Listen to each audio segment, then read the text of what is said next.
I'm Tom Baker, this is Chasing Cars, and this is the Hyundai Santa Fe.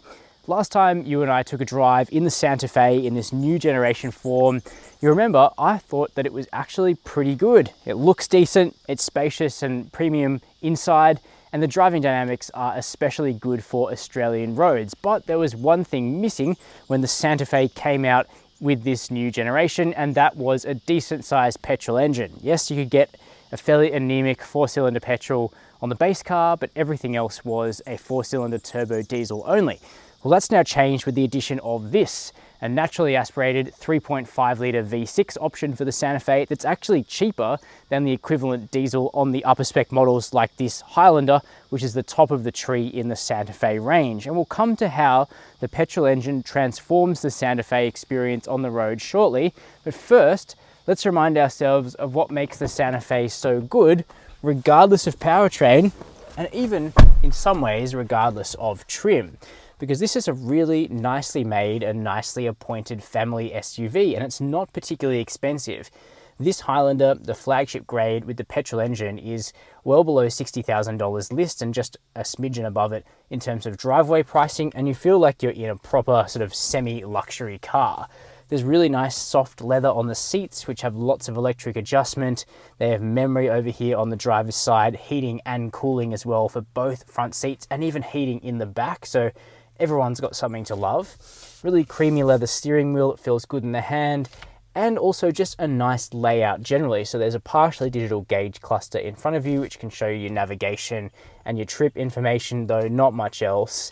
And then up here we have a floating touchscreen that runs Hyundai's standard software that, although it doesn't look especially fancy or mature, it's very, very easy to use. We have these hard keys here, and all the on-screen controls have big touch points so that it's easy to operate while you drive. Plus there's wired Apple CarPlay and Android Auto through the USB port down here, plus wireless smartphone charging.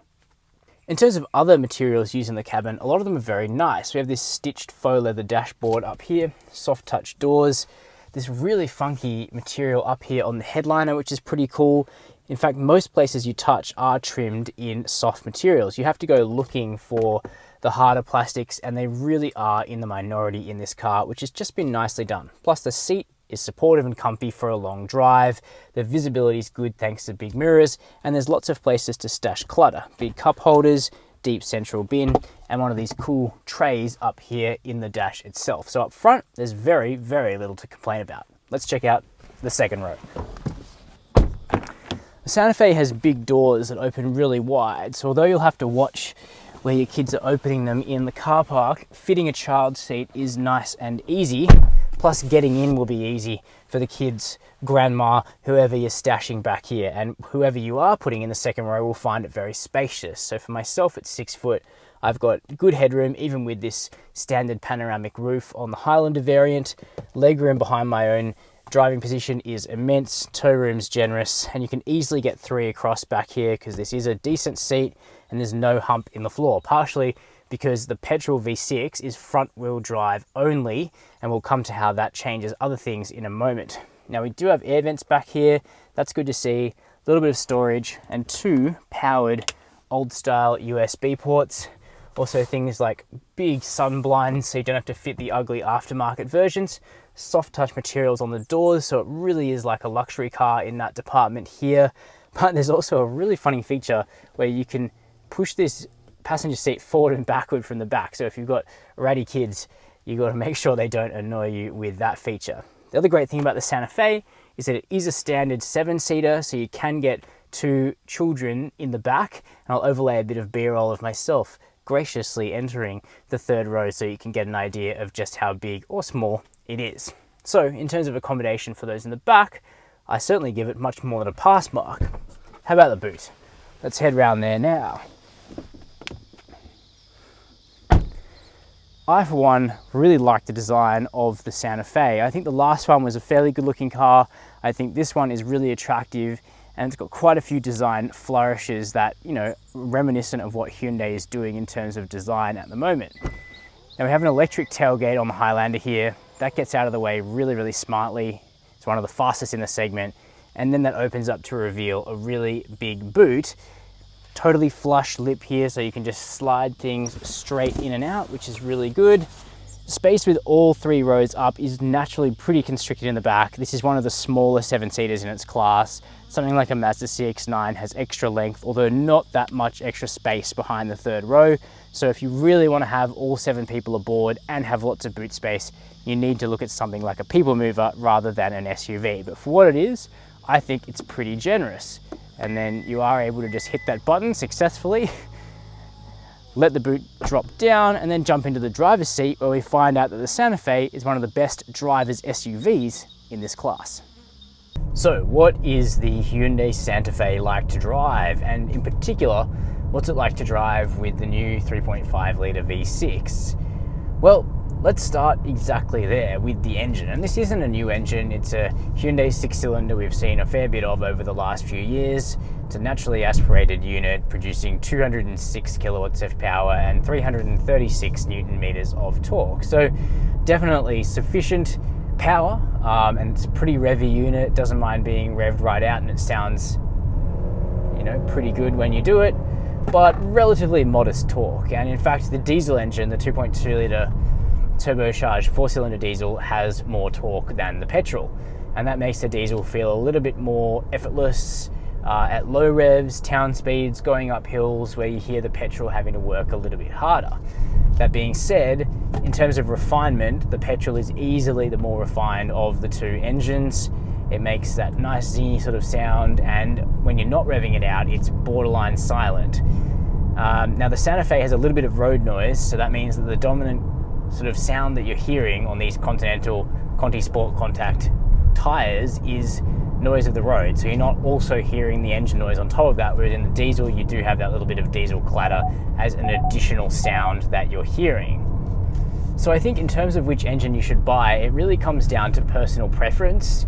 If you're coming from maybe a Commodore or a Toyota Orion or something like that, and you're used to the sort of lazy but beefy petrol V6 engine, then this will be right up your alley and you'll already know exactly how it feels. But if you are used to a turbo diesel, I think you'll miss that sort of effortless muscularity. Either way, you can test drive both and work out which one suits your personal style better.